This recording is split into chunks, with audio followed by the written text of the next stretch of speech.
चीज़ की आवाज़ मैंने भी सुना है भाई, भयानक भयानक आवाज़ आती है। अब पता नहीं किस चीज़ की आवाज़ आती है।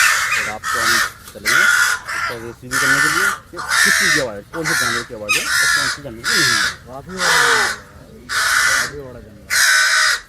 सब्सक्राइब कीजिए हमारे चैनल को और बेल आइकन को दबाइए हमारी लेटेस्ट वीडियो सबसे पहले देखने के लिए।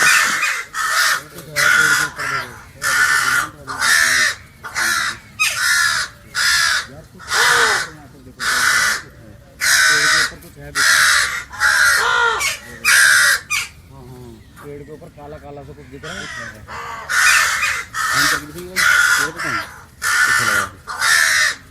कौवा लग रहा है, कौवा नहीं है भाई, अभी तो पहला बंदा सा लगा है ना कोई।